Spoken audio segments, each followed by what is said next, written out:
Salut les passionnés, salut Patrick, salut Laurence. Écoute Patrick, on en est déjà à notre cinquième semaine. Ça se passe super bien pour notre balado. Les gens apprécient, on a de plus en plus de commentaires. Donc, je pense qu'on est sur la bonne voie.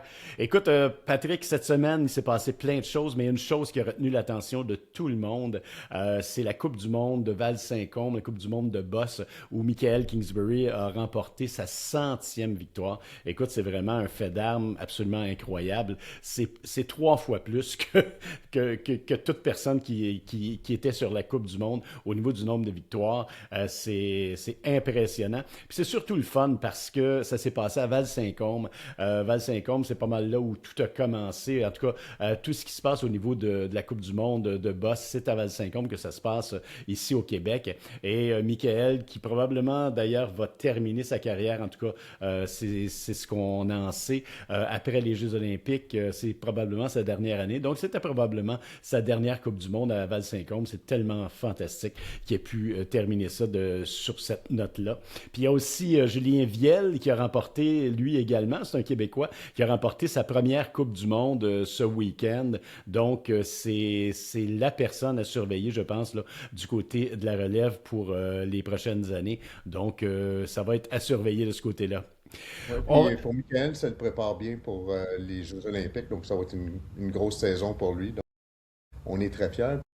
100 Coupes du Monde, puis je me souviens, puis je pense que c'est 100, 150, 145 victoires, je 100 crois. 145 victoires. Donc c'est vraiment un exploit. Tout un athlète. Et s'il serait aux États-Unis, il serait reconnu d'une façon importante.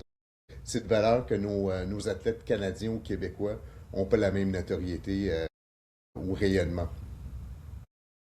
Écoute, cette semaine, Patrick, on a trois invités. Laurence Couillard qui est avec nous depuis le début du groupe Rossignol. On va avoir Marc Boucher de Jandrowski et on va terminer avec Christian Dufour du groupe Les Sommets. Donc, pas mal de choses intéressantes. Laurence, je commence avec toi. Laurence, tu es nouvelle chez Rossignol depuis maintenant près d'un an, je pense. Mai Tu es dernier. Mai dernier, Oui. tu es gestionnaire marketing. Ça fait quoi dans la vie, une gestionnaire marketing? Écoute, j'ai pensé à cette question-là avant notre appel. Je me suis dit, je vais essayer de faire ça en une phrase. Je suis pas certaine que je vais réussir. Grosso modo, en fait, gestionnaire marketing, c'est vraiment mon rôle du côté commercial, donc avec l'équipe de la force de vente, donc nos représentants partout à travers le Canada, mais aussi avec l'équipe de vente, notre VP aux ventes, mais notre directrice des ventes aussi, pour le groupe entier. C'est certain que on est dans l'industrie du ski. De mon côté, c'est le lien aussi avec les représentants, mais avec les détaillants. Donc, arriver à produire et mettre sur place, mettre en place en fait des projets avec les détaillants, que ce soit en magasin, que ce soit sur neige. Donc, vraiment de faire vivre l'expérience Rossignol au plus de gens possible, de faire connaître notre marque aussi de cette façon-là, de promouvoir les campagnes qui nous viennent de l'Europe, donc de la France. Rossignol, c'est une compagnie française qui est née en 1907, donc vraiment de s'assurer qu'on puisse récupérer puis travailler avec l'équipe européenne le plus possible pour arriver à développer toutes les initiatives marketing sur notre marché canadien. Donc, je te dirais rapidement comme ça ressemble à ça, mais il n'y a aucune journée qui est pareille. Il y a C'est ce aussi que tout ce qui j'allais est dire. c'est ça, ambassadeur, VIP, on travaille avec tous ces gens-là aussi sur le terrain, de s'assurer qu'on puisse avoir la meilleure, je m'excuse l'anglicisme, là, mais le meilleur exposure possible, de s'assurer qu'on a le plus de yeux puis de ski sur le terrain. Donc, vraiment, c'est comme un peu un rôle pieuvre, un peu. Il y a des mains partout, des yeux partout, de s'assurer qu'on rejoint le plus de gens possible puis que notre marque est diffusée de cette façon-là aussi. Fait que ça fait des journées qui sont pas tout à fait assez longues, hein? C'est ça. Je te dirais, depuis le mois de septembre, si on pouvait avoir un petit peu plus d'heures par jour ou besoin de moins de sommeil, c'est selon, ça serait super.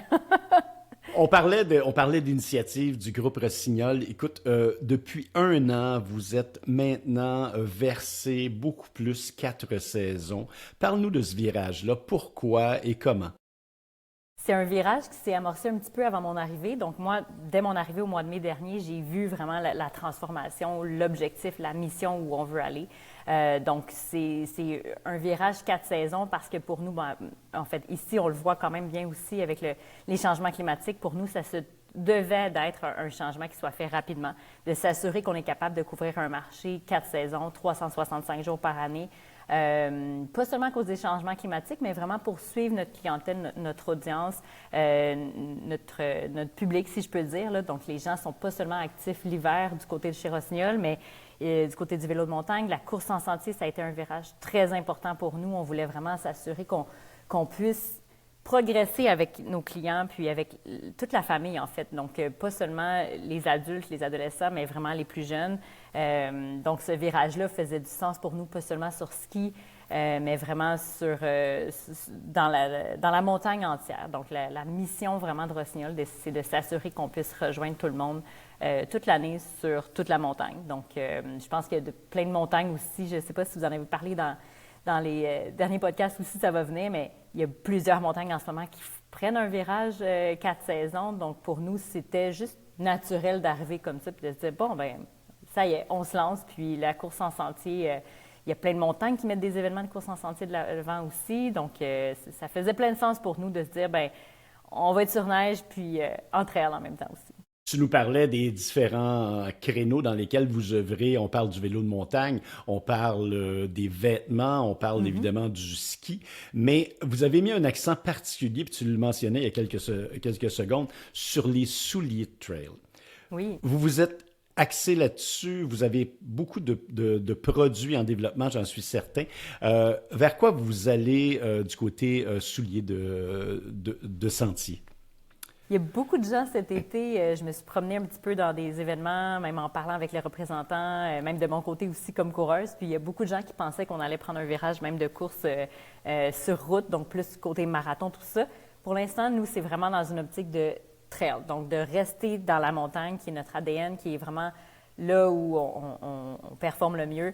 Donc, c'est ça. Pour l'instant, on y va une étape à la fois. Ça a été très long de développer ce projet-là parce qu'on voulait bien le faire. On voulait qu'il soit développé à la fine pointe de la technologie, d'arrimer chacun des objectifs de la marque, mais aussi de plaire à la clientèle le plus possible. Donc, ça a été plusieurs années de recherche et développement qui nous ont permis de développer un produit qui était au point, qui était confortable, qui était performant. Après ça, au niveau des prochaines années, ce qui s'en vient, c'est qu'on reste dans ce créneau-là. On va juste développer une gamme un peu plus large. Donc, d'avoir des souliers qui ne sont pas seulement pour la course en sentier, si je peux dire, comme moyenne ou courte distance, mais d'aller dans du plus longue distance aussi. De rentrer dans le créneau des ultra... marathoniens. J'allais dire marathoniens, mais ultra trail. Oh. Donc, vraiment, ouais, c'est des distances de 30, 40, 50, et même maintenant, on est rendu à du 100, 160, les fameux 100 miles, là, donc 160 km. C'est vraiment le créneau qu'on vise d'élargir la gamme le plus possible. On est dans un balado de ski, on va parler ski, on parle du groupe Rossignol, mais le groupe Rossignol, c'est également Dynastar, c'est également Lange. Parle-nous des nouveautés de ce côté-là. Qu'est-ce que vous avez lancé cette année? Qu'est-ce qui s'en vient? Je sais que tu ne pourras pas nous donner tous les secrets, mais mets-nous l'eau à la bouche un peu. Il y a plein de choses que en fait, c'est drôle, comme je te disais, je suis dans le showroom, tout est vraiment devant moi dans la salle de montre. Ce serait très facile pour moi de tourner l'écran.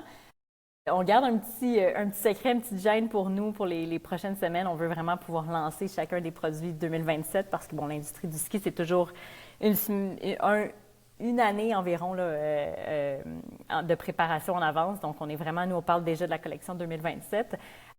Donc voilà, du côté de Dynastar, Lange et même Look aussi, donc les fixations Look qui sont au sein du groupe Rossignol. Du côté de Dynastar, ce qui est nouveau, c'est qu'il y a eu vraiment un changement de cosmétique. Je pense que ce qui va plaire le plus, en fait, monsieur, madame, tout le monde, là, jeunes et moins jeunes, ça va vraiment être au niveau du dynamisme des couleurs, du punch de couleurs. Je trouve qu'on vient rajeunir la marque de cette façon-là aussi. On vient chercher vraiment un punch, je pense, qui va être très apprécié de tout le monde sur les pistes. Au niveau de Lange, qu'est-ce qui s'en vient? Il y a des changements, il y a des nouveautés de ce côté-là? Oui. Encore là, au niveau de Lange, je te dirais qu'il y a eu une approche avec tout ce qui était BOA, là, tout ce qui était fixation, pas fixation, mais boucle BOA. Donc, l'attache, vraiment le système de fermeture BOA. Donc, on reste dans cette veine-là. Il va y avoir un changement aussi au niveau de la botte de touring ou de rando alpine. Donc, on garde l'essence même de Lange, mais on veut aller dans quelque chose qui va être ça a vraiment rajeuni. La gamme XT3 qui existait depuis plusieurs années va être remplacée par une nouvelle gamme. Puis je pense que là, on va voir encore là un super beau mix avec toute la gamme de la collection M-Free ou M-Pro. Là.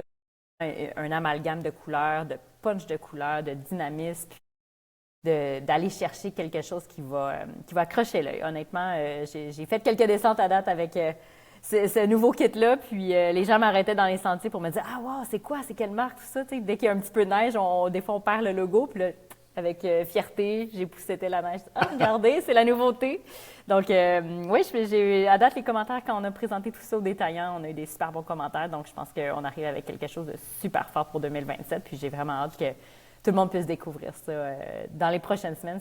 On se reparlera avec plaisir, Mario, mais pour l'instant, ça reste un petit secret de notre côté de l'écran.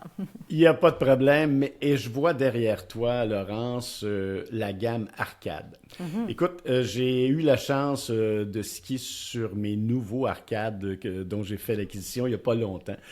C'est un ski coup de cœur pour moi, mais je pense que c'est pas juste coup de cœur pour moi. Je pense que c'est général, tous ceux à qui j'ai parlé qui ont opté pour la gamme arcade cette année, c'est vraiment, tout le monde est unanime, tout le monde adore. Parle-nous du succès d'arcade, comment ça a évolué arcade? Je pense que c'est la succession des fameux expériences que Rossignol a vendues pendant de très nombreuses années.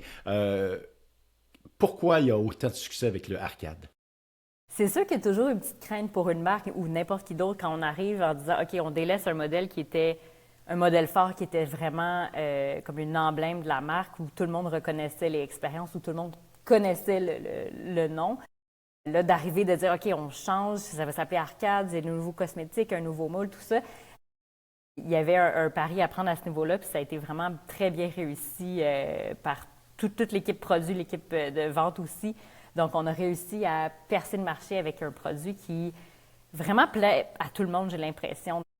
De par les cosmétiques, là, bon, vous le voyez derrière moi, on est allé chercher quelque chose de différent de ce qu'on avait avec la gamme Expérience, avec une gamme super complète, d'autant plus pour la collection actuelle, donc l'année 2025-2026. C'est que ce soit du 80, 82, 84, 88, même 94 mm au patin, donc vraiment la largeur sous le patin, sous le pied. Donc, d'aller chercher quelque chose comme ça qui rejoint une gamme complète d'un skieur un peu plus, si je peux dire, débutant, intermédiaire, jusqu'à avancé même expert, ça permettait de rejoindre chaque clientèle cible pour nous, chaque détaillant aussi de cette façon-là. Puis, bon, on a fait essayer le ski à plusieurs personnes par après, que ce soit même des niveaux 4, des moniteurs, tout ça. J'ai plein de gens qui m'ont contacté dans notre équipe au courant des dernières semaines en me disant « Ah, tu sais, j'avais toujours en tête mon modèle 100% piste. » Je me suis dit « Ah, je vais faire un test vers quelque chose qui est un peu plus tout-terrain comme la gamme arcade. » Et j'ai été agréablement surpris. Donc, même chose, c'est ça, de mon côté aussi. Tu l'as mentionné un peu plus tôt durant l'entrevue, tu sais, j'ai rejoint le groupe au mois de mai. Donc, même pour moi, je me disais, bon, si j'arrive comme ça au mois de mai, j'aurai pas le temps ou j'aurai pas l'occasion de tester les nouveaux modèles avant novembre, décembre. Donc, j'ai fait le test dans les dernières semaines et c'est vraiment toute une gamme vraiment agréable à essayer. Puis, je suis certaine que ça va continuer de plaire à plus de gens possible, parce que c'est facile, en fait. C'est un ski qui a une rigidité, mais sans être trop rigide comme un ski de piste. Ça permet d'aller partout. C'est doux en fin de virage, ça tient bien dans le virage. L'amorce est douce, mais la finition du virage, ça accroche. Surtout, bon, dans les dernières semaines, on a eu plein de neige. Après ça, en fin de semaine, c'était plus glacé. Ça tenait quand même, donc... c'est une belle surprise, je pense, pour tout le monde. Puis ça nous a permis de convaincre la clientèle que, bon, le arcade existe peut-être plus, mais pas l'arcade, pardon. L'expérience existe peut-être plus, mais le arcade est là pour rester. Non, je peux confirmer tes dires. Écoute, tu l'as très, très bien décrit. C'est un ski qui est facile, c'est un ski qui pardonne, c'est un ski qui tient, puis c'est un ski qui est amusant ski. Donc, moi, je suis vendu à la gamme arcade. Laurence, merci beaucoup, beaucoup, beaucoup d'avoir été là aujourd'hui. Mais je te donne rendez-vous dans quelques semaines parce que tes nouveautés, on veut les avoir en priorité chez nous, pour nos passionnés. Donc, on se donne rendez-vous d'ici quelques semaines. Et d'ici ce temps-là, ben, je vais te souhaiter bon ski, puis essaie de ne pas travailler trop fort. Bien, je travaille pour tout le monde. Hein? Moi, ça me fait plaisir. Tous ceux qui me croisent sur les pentes, ça me fait toujours plaisir de saluer tout le monde, mais c'est un travail d'équipe, vraiment. C'est pas juste moi. On est tous là, on travaille tous fort, puis on vit tous de la même passion. Donc, ben, merci à vous deux de l'invitation, puis au plaisir de se reparler dans les prochaines semaines. Je pourrai tourner mon écran, puis vous dévoiler les nouveautés avec grand plaisir. À bientôt, Laurence. Merci. Bons bye Olympiques, bye. puis on a hâte de te reparler. Oui. Les Olympiques vont être vraiment un moment clé pour nous. Vous allez voir il va y avoir beaucoup de bruit du côté de Rossignol durant les Olympiques. Beaucoup de médailles, j'espère. J'espère. À bientôt. Bye bye. Patrick, on a comme deuxième invité Marc Boucher de Gendron-Ski. Mario, Oui. j'aimerais te proposer qu'on passe Christian. Tout de suite à Christian? Ben oui, avec plaisir. Donc, tu veux l'introduire? Ouais. Christian Dufour, Christian, qui va être avec nous là, à l'image dans quelques secondes. Christian, tu es directeur marketing principal de chez Groupe Les Sommets. Tu fais partie de la célèbre famille Dufour que tout le monde connaît dans les Laurentides et à travers le Québec.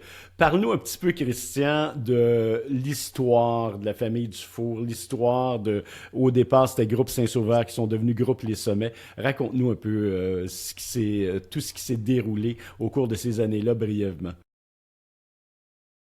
C'est assez grand. Mon père, qui est né en 1941, ici à Sainte-Adèle, dans les Laurentides, lui puis toute sa famille étaient des grands skieurs de la région.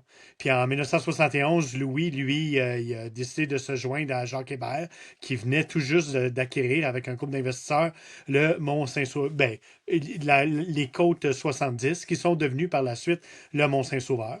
Puis lui et Jacques qui ont formé un duo assez impressionnant pour bâtir tout un empire ici dans les Basses-Laurentides avec 5 stations de ski, avec l'acquisition de 5 stations de ski. À une époque, on a eu J-Peak dans le Giron, on a une station encore en Outaouais qui est Edelweiss. Et bien, graduellement, c'est mon père, puis la famille Dufour, puis la famille Hébert, c'est tout simplement des passionnés de ski qui ont voulu, pendant des années puis des décennies, partager leur joie des sports d'hiver. D'ailleurs, ton père, je pense, a été intronisé dernièrement au Temple de la renommée du ski canadien. C'est pas peu dire. C'est pas peu dire. Déjà, même l'année dernière, oui, il a été intronisé à titre posthume, en même temps, justement, qu'Éric Gay. C'est que c'était un bel hommage à son égard. Puis c'est quelqu'un qui a toujours voulu, lui, travailler en arrière-scène. Il voulait pas le spotlight, là. Il aimait ça voir les gens. Il aurait laissé la place pour les autres.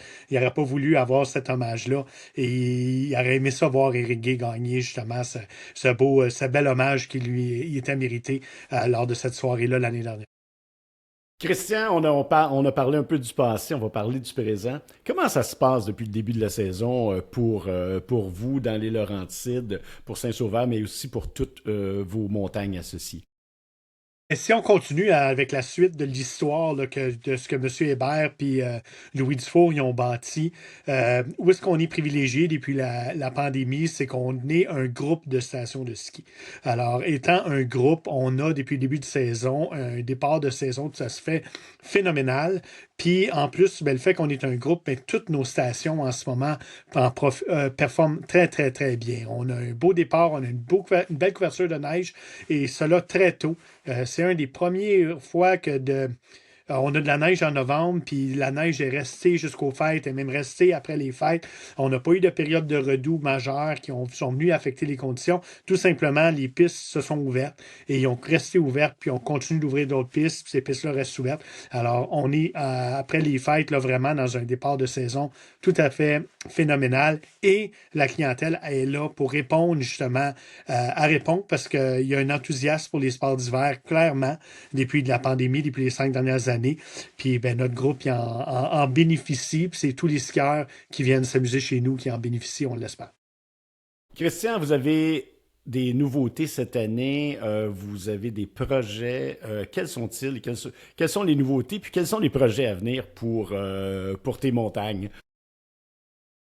Encore là, si on continue avec l'histoire de les sommets, c'est très difficile à énumérer parce qu'on a tellement fait depuis 2019 avec l'ouverture de la remontée Sommet Express, la 6 places débrayables. Depuis ce temps-là, on a installé 3 nouvelles remontées dans l'ensemble de nos stations. Une nouvelle remontée à Gabriel, Olympia, Moore Knights. On a changé beaucoup de tapis convoyeurs pour les pentes-écoles. Puis l'objectif, le chemin qu'on prend pour les prochains gros projets, c'est d'assurer qu'on rend la montagne la plus accessible possible, non seulement pour les skieurs, mais on a découvert que les skieurs, ils viennent s'amuser de la montagne. Ils ont une passion contagieuse pour venir s'amuser à la montagne, venir s'amuser dans les centres de ski. Mais cette passion-là qui existe, elle devrait être contagieuse aussi pour les gens qui ne skient pas. Alors, on veut rendre la montagne accessible autant pour les skieurs que les non-skieurs. Alors, le plus gros projet qu'on a, c'est celui qu'on appelle la place du sommet, qui est un système de passerelle qui va avoir lieu qui va être installé au sommet de la piste 71. Un système de passerelle qui va offrir un belvédère sur le village de Saint-Sauveur. À ça va être marié un agora au sommet de montagne et qu'on appelle un magasin général, un petit peu en quelque soit un endroit où les gens vont pouvoir se restaurer, acheter un café ou quelque chose pour consommer. Et l'objectif de tout ça, c'est de prendre autant des skieurs, des planchistes, des gens qui ne skient pas, et réussir à les monter en haut pour leur faire découvrir vraiment le lifestyle qu'il y a autour du ski. C'est le chemin que l'organisation prend pour les prochains investissements et les prochaines années pour rendre la montagne accessible aux gens, aux skieurs, améliorer leur expérience, mais également rendre ça disponible pour les gens qui ne sont pas des fervents de ski. Et tu parles de ce projet-là, mais concrètement, dans le temps, on parle de quoi? Mais les constructions, ils ont déjà débuté. Nous autres, on a réussi à avoir, grâce à une subvention du gouvernement du Québec, qu'on a réussi à avoir déjà il y a 1 an, on a réussi à finaliser les plans. On a travaillé fort avec la ville de Saint-Sauveur pour pouvoir avoir ça le plus rapidement possible. Ce qui est un défi pour nous dans la construction, c'est qu'on doit faire face à des saisons. Alors, l'hiver, les constructions peuvent ralentir, mais on fait affaire avec une firme Ultimatech, une firme québécoise qui nous aide dans la construction et on peut voir les travaux. Là. C'est déjà en cours en haut de la piste 71. On vise une ouverture des passerelles pour le mois d'août 2026. C'est déjà l'hiver prochain pour les skieurs et planchistes. Ça va être quelque chose qu'on va pouvoir ajouter là, à l'expérience de venir visiter Saint-Sauveur. Christian, je te mène dans un tout autre sujet. Je sais qu'en début de saison, j'ai vu que tu as fait la manchette dans les médias parce que certains journalistes parlaient des tarifs dans les stations de ski. Trouvaient que c'était très cher. Et tu as une opinion un petit peu différente, puis je la partage. Mais j'aimerais que tu nous l'exprimes. Parce que ce que l'article disait, en fin de compte, c'est que c'était rendu très, très, très cher skier et que ça rendait le ski moins accessible aux gens. Ce qui n'est pas tout à fait le cas, je pense. Ben, c'est pas nécessairement, je ne sais pas d'y aller sur mon opinion ou c'est surtout la perception souvent qui est créée autour du sport du ski. C'est sûr et certain que si vous dites, OK, demain matin, c'est samedi matin, je veux aller en ski, puis je compare les stations de ski majeures au Québec, Saint-Sauveur, Bromont, Mont-Sainte-Anne, Tremblant, mais c'est sûr que c'est les stations qui ont la plus grande valeur, dont le prix va être le plus élevé. Mais il y a 72 stations de ski qui sont membres de l'Association des stations de ski du Québec.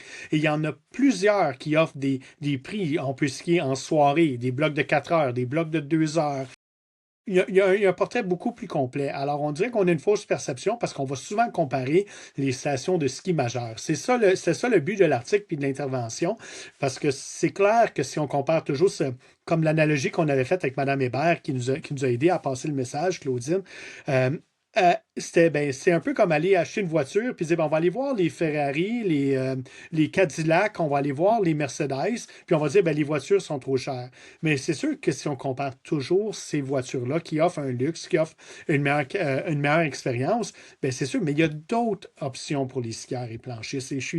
Où est-ce que c'est triste, c'est qu'on va souvent s'accrocher là-dessus. Il y a tellement de belles boutiques de ski comme Sport Opus, la poubelle du ski, qui offrent des programmes de location, qui offrent des skis à moins dispendieux. Il y a sûrement des gens dans votre entourage qui veulent se débarrasser. Il y a des produits seconde main qui sont encore très, très bons. Et il y a des boutiques, il y a des produits qui sont destinés justement pour pouvoir aller profiter pleinement de l'hiver et qui sont à coût moindre. C'est sûr, si on compare toujours les plus chers, on va dire, ah, ben ça coûte cher skier. Alors, c'est pas nécessairement le prix, c'est surtout la perception qu'on essaye de créer. Et dans l'article, ben, on est allé voir d'autres stations comme Rigaud, Gabriel, des plus petites stations familiales où les familles peuvent aller s'amuser. Puis on dit, ben, écoute, il y a des billets de ski qui sont disponibles d'entre 25 et 50 dollars pour des journées complètes ou des blocs de 2 heures ou des blocs de 4 heures. Alors, il y a des options pour les skieurs et planchistes. Et à ça, Mario, on apporte aussi, il y a des belles stations dans les centres urbains. La SSQ a son parc à neige au parc Gamelin sur l'île de Montréal qui va ouvrir prochainement dans le but d'amuser les gens directement au centre-ville. Il y a le groupe plein air Terrebonne qui fait un excellent travail. Il y a le centre de plein air Lévis qui est géré par un de nos bons amis, Nicolas Bolduc. Alors, même dans les centres urbains, il y a des petites stations où les gens peuvent aller passer une heure puis s'amuser. Et c'est fantastique de voir les efforts que l'association fait, justement aussi pour rendre accessible l'essai du ski et du sport. J'allais justement t'amener sur cette voie-là. Je sais que l'association a un programme qui s'appelle Ma première fois. Puis, je le sais parce que j'en parle dans mes chroniques de temps à autre, mais c'est un programme qui est vraiment fantastique et qui offre la possibilité à tout le monde qui n'a jamais fait de ski de débuter. Parle-nous un petit peu de ce programme-là qui est Ma première fois. C'est difficile pour moi de répondre, Mario, parce que je suis sur le conseil d'administration de l'association. Alors là, je sais qui va écouter, puis les gens de l'association. J'espère que je dis rien de pas correct, puis que j'ai bel et bien la bonne information. Mais ma première fois, c'est via les programmes de l'association des stations de ski du Québec. Les gens peuvent s'y inscrire et ils ont accès à des cours de ski dans toutes les stations de ski du Québec qui sont beaucoup plus abordables pour les gens qui veulent vraiment s'initier. On parle d'un billet, d'une location et d'un cours de ski dans les pentes écoles et on parle de prix, là. Corrige-moi, je me trompe, tu as peut-être plus d'infos, mais c'est 25. 19,95. Ça revient à 25 dollars. Et les stations de ski embarquent volontairement dans ce programme-là, où est-ce ils mettent des inventaires. Alors, des fois, vous allez y aller, des journées plus occupées, il y aura peut-être plus d'inventaire à une certaine station, mais d'autres stations vont l'offrir. Et l'objectif de ce programme-là, c'est que les gens aillent découvrir l'ensemble des stations de ski au Québec. Il ne faut pas oublier que l'Association des stations de ski, on ne le dit pas assez. Moi, je suis fier de faire partie de cette belle grande famille-là qui est le ski au Québec. Et on a une association qui se démarque de toutes les associations de ski au travers le monde. On est un modèle à suivre en termes de développement des nouveaux skieurs, en termes des initiatives qui sont faites pour justement donner le goût aux skieurs de s'en venir. On est l'envie des stations de ski américaines, des programmes américains, puis même en Europe, on est reconnu comme des programmes piliers à travers le Canada au monde. C'est pour les efforts qu'on fait pour rendre le ski accessible pour la population québécoise. Ben Christian, merci beaucoup d'avoir été avec nous cet après-midi. Écoute, je sais que tu étais pris à gauche et à droite aujourd'hui. C'était une journée folle Ouais. pour toi. Mais merci d'avoir été là. Puis on va se souhaiter une super bonne saison. Puis on va se revoir bientôt sur les pentes. Mario, je te remercie beaucoup de l'opportunité. Je te souhaite un bon balado. Je m'excuse encore de mon retard. J'apprécie tellement de l'opportunité. Puis j'espère qu'on va se recroiser sur les pistes là, au cours de la période hivernale. À bientôt. C'est cool. Patrick, je pense que c'est fort intéressant d'avoir des gestionnaires de stations de ski comme ceux-là. On a eu les gens de Sutton, on a eu les gens d'AZ, on a maintenant les gens de Saint-Sauveur et au cours des prochaines semaines, on va rencontrer d'autres gestionnaires comme ça. Ça nous donne un autre aspect, ça nous donne une autre vue sur ce que c'est être opérateur de stations de ski et ça nous fait comprendre davantage cette industrie-là qui est une industrie qui est quand même complexe à Oui, gérer. ouais, complexe, mais c'est le fun de voir du développement. Mario, le ski, c'est le sport, mais aussi un mode de vie. Donc, j'ai bien aimé ce que Christian disait, il y a du développement, ils sont en train de reconnaître ça, puis de faire du développement pour attirer ce type de clientèle-là, puis éventuellement, peut-être qu'ils vont convertir dans un aspect du sport, et puis, un peu comme Laurence disait plus tôt, les montagnes deviennent des environnements où ce qu'on veut développer sur 4 saisons. Donc, c'est Mhm. super intéressant pour les régions, puis les différents sports qui le supportent. Patrick, notre dernier invité aujourd'hui, c'est non le moindre du groupe Gendronski, c'est Marc Boucher. Marc, c'est un gars que je connais depuis longtemps. On a fait plein de trucs ensemble. Marc, c'est un voyageur émérite. Il a fait le tour du monde à plusieurs reprises. Marc, tu veux nous parler d'une destination toute nouvelle cette année qui est en Suisse, qui s'appelle de Sars. Parle-nous de cette destination-là que personnellement, je ne connais pas du tout. Ben, écoute, Mario, t'es pas le seul parce que vraiment, c'est un secret bien gardé. Mais avant tout, écoutez, les gars, comme tu dis, je connais Patrick, je te connais toi, donc je vous remercie pour l'invitation. C'est super gentil. Puis je trouve fantastique l'initiative que vous avez mis sur pied, qu'il y ait une plateforme d'information qui parle du ski au Québec, qui parle du ski à l'étranger.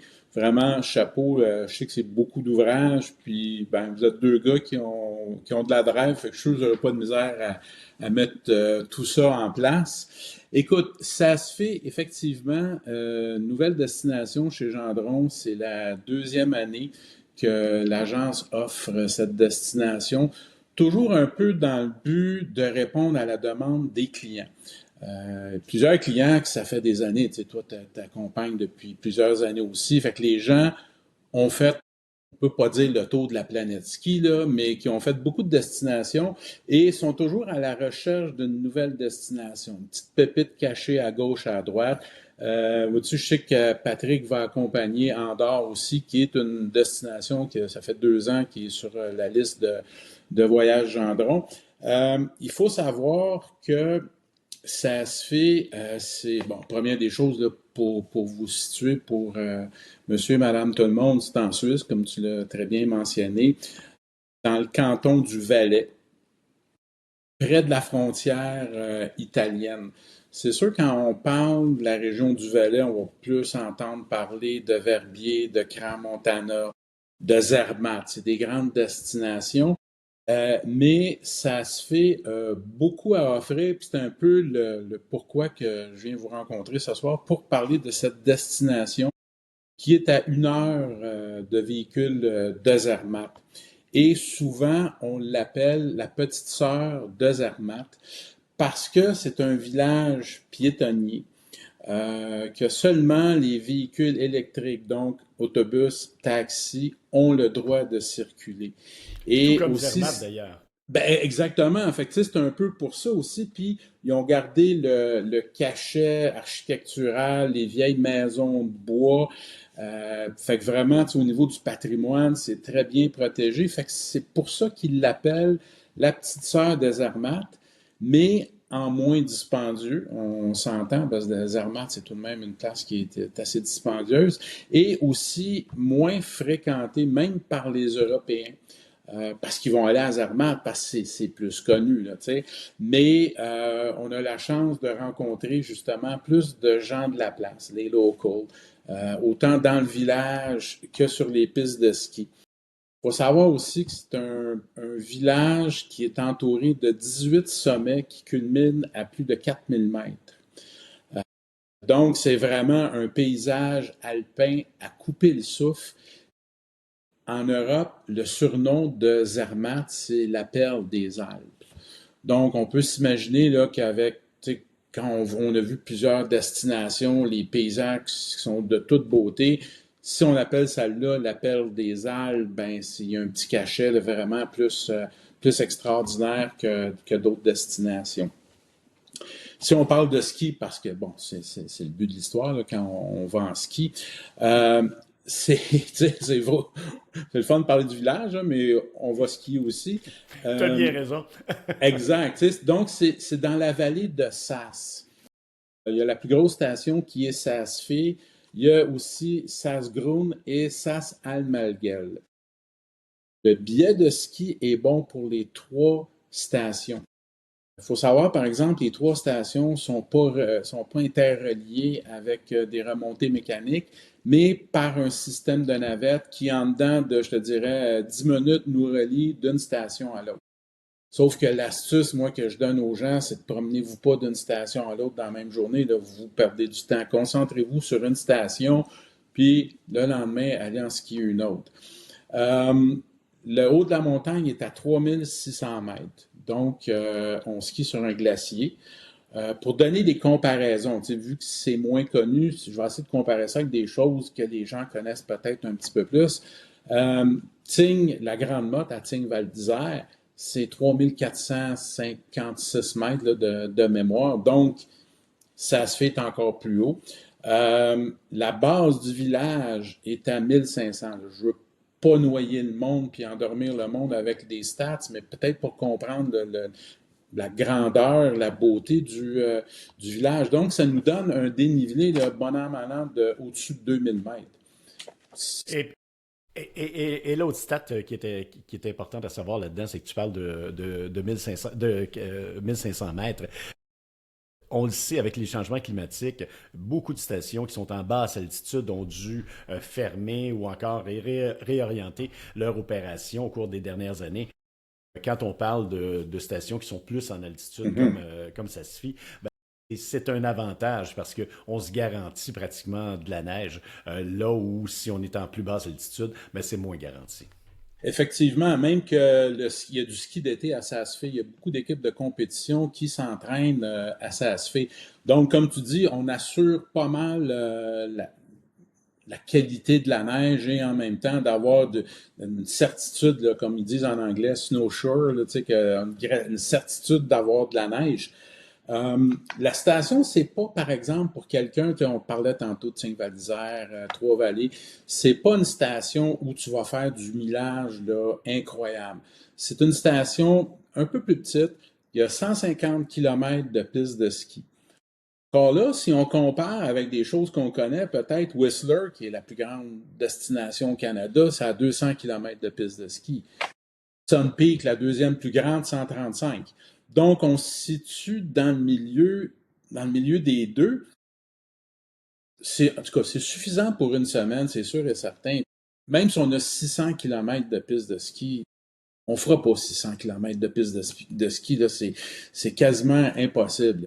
On a beau vouloir skier, là, mais jusqu'à un certain point. Qu'est-ce qui est le fun aussi, c'est qu'il y a une très bonne répartition au niveau des pistes de ski, intermédiaires, débutants, experts. Il y a du ski aussi de hors-piste. Mais là, toutes les fois, je dis aux gens, prenez-vous un guide. Là, on a vu dernièrement, en fin de semaine, il y a eu 5 morts dans la région de la Savoie avec des avalanches. Je dis aux gens, oui, du hors-piste, pas de problème. Prenez-vous un guide. C'est une région qui a une bonne moyenne d'enneigement annuel. Et en plus, c'est une station qui fait face nord. Donc, la neige est moins transformée que si c'est un plein sud. Et aussi, comme je disais tantôt, c'est une destination qui est moins achalandée. Donc, ça veut dire que les pistes sont moins endommagées par les skieurs au courant de la journée. Ça veut aussi dire qu'il y a moins d'attente aux remontées mécaniques. Les remontées mécaniques, c'est ultra moderne. Il y a même un funiculaire qui nous amène à la dernière section de la montagne. Si on regarde aussi au niveau de la restauration, c'est tout de même quelque chose qui est important quand on fait un voyage de ski. Beaucoup de bons restaurants sur la montagne et même il y a un restaurant à 3500 mètres qui est le restaurant le plus haut qui tourne sur lui-même. Donc, on a une vue à 360 des 18 sommets qui entourent la vallée de Saas-Fee. Bon, c'est sûr aussi que si on parle du village, il y a plein de petits restaurants, des cafés, des bars, des boutiques de ski. Puis pour les gens que pendant la semaine, ben peut-être veulent prendre un après-midi de congé ou, veulent pas nécessairement skier 6 jours. Écoute, il y a une quarantaine d'activités qui sont proposées hors ski, dont une randonnée sur les glaciers avec, comme de raison, un guide. Ils vous fournissent l'équipement, donc vous pouvez partir en randonnée avec le guide, raquettes, la luge. Donc, c'est quelque chose, c'est un village qui est assez complet. Une autre partie importante pour moi, c'est l'hébergement.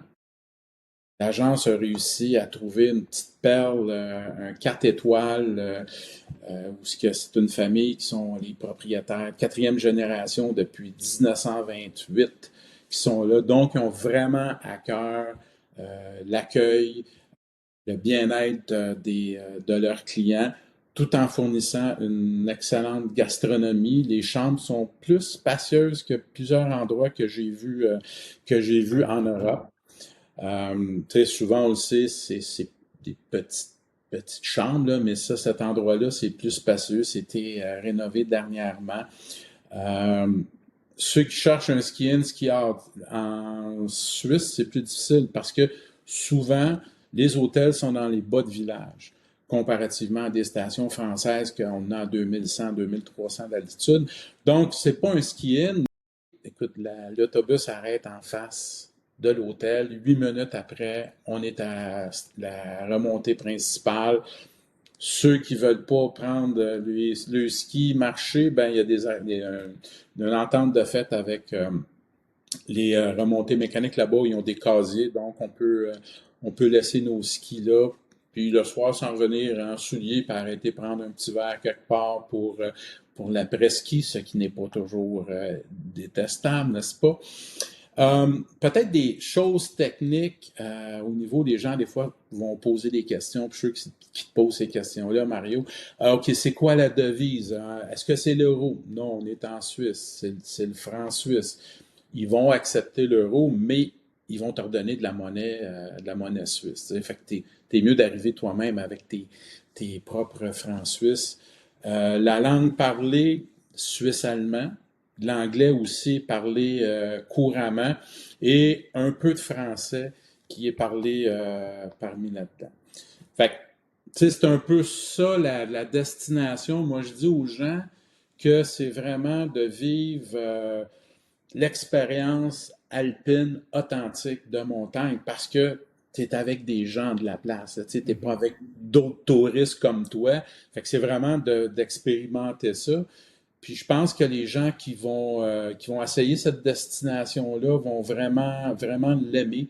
Et pour moi, ben, quand on fait une petite liste de qu'est-ce qu'on veut dans un voyage de ski, ben, je pense que ça se fait, ça coche beaucoup de cases.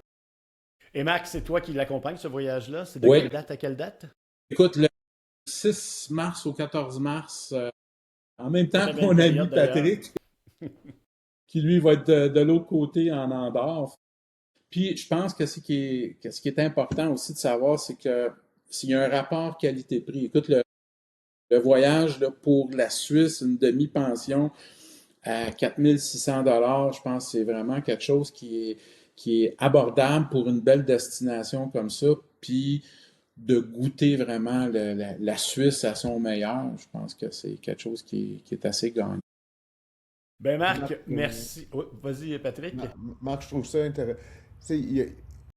On est habitué d'aller aux grosses destinations, mais il y a plusieurs autres destinations, comme ça se fait, comme Andorre, qui sont très intéressantes, mais qui sont moins sur le radar. Puis l'autre bénéfice, c'est que souvent les attentes sont moins longues. Oui. Définitivement. On rentre dans un environnement qui est sur le point de devenir peut-être populaire. Donc, on est là avec le temps, on a un meilleur service. Donc j'ai bien hâte de faire Andorre puis d'entendre parler de SASFI de ton côté parce que je pense qu'il y a plusieurs autres endroits similaires à découvrir. Aussi, tantôt, je mentionnais pour les gens qui ont skié dans plusieurs destinations, de trouver, comme tu dis, Patrick, une nouvelle petite perle quelque part. Et ça peut être aussi intéressant pour les gens que c'est leur premier voyage en Europe. Tu sais, il y en a que ça les intimide de voir 600 km de piste de ski. La première fois que j'amenais des gens, puis que c'était leur premier voyage en Europe, on dit, oui, mais Marc, 600 km de piste de ski. Tu sais, tu voyais dans leurs yeux qu'ils paniquaient quasiment. Ça peut être aussi une excellente introduction à des voyages de ski. Quand tu es dans un plus petit domaine, tu n'es pas intimidé là, par ce phénomène de grande station-là. Et il y a moins de monde, donc aussi, c'est plus relax quand on veut skier. De toute façon, elles sont pas mal plus grandes que toutes les montagnes ici au Québec. Définitivement, définitivement. Marc, merci infiniment d'avoir été avec nous aujourd'hui. On va te souhaiter un super voyage, puis je suis certain que tu vas mener ça à bien avec les gens qui vont t'accompagner. Merci, Marc. Merci encore de l'invitation. Puis écoute, au plaisir on va se croiser prochainement sur les pistes de ski, c'est sûr et certain. Merci à vous deux. Absolument. Bonne saison, bon ski. Merci, vous autres aussi, gars. Patrick, je regarde dehors. Écoute, il neigeait à plein ciel il y a quelques minutes. On a eu des gels ce week-end, principalement du côté des cantons de l'Est, un petit peu moins ailleurs, même il y a plu à peu près partout. Il y a eu, ce week-end, c'était relativement glacé pas mal partout à travers le Québec. Mais là, ça semble vouloir s'organiser. Les températures sont pas trop froides cette semaine. Il y a de la neige. Il y a de la neige à plusieurs reprises. Et à partir de jeudi, on repart les canaux à neige partout à travers le Québec. Donc, le week-end qui s'annonce devrait être pas mal intéressant là, pour tout le monde. Non, c'est un hiver idéal jusqu'à date, donc on peut pas se plaindre, puis c'est une très belle saison, puis il faut en profiter. Puis on a des belles montagnes, là, on va en avoir d'autres qui vont venir se présenter, puis parler de leurs innovations, puis leur développement à travers la saison de notre podcast. Donc on a bien hâte de pouvoir en découvrir plus. En terminant, ben, je vous invite tout le monde. Écoutez, vous avez syntonisé notre podcast, notre balado. Parlez-en à vos amis. Vous savez, on est le seul balado au Québec 100% ski. Donc, pour les passionnés de ski, c'est quelque chose d'important. Plus vous allez en parler, plus vous allez le partager, ben, plus on va avoir de succès. Et tout au cours des prochaines semaines, ben, comme Patrick le disait, on aura des invités de marque pour vous autres. On aura encore une fois des gens de l'industrie, on aura des gens des stations de ski, on aura des gens de l'industrie du voyage. Et encore une fois, si vous avez des suggestions à nous faire, n'hésitez pas, allez sur le Facebook Ski Presse, faites-nous vos suggestions et avec plaisir, on va rencontrer ces gens-là, on va inviter ces gens-là à notre balado. Patrick, on va souhaiter une super semaine, une super fin de semaine et on se revoit la semaine prochaine pour le balado numéro 6. Bon ski, à bientôt. Salut.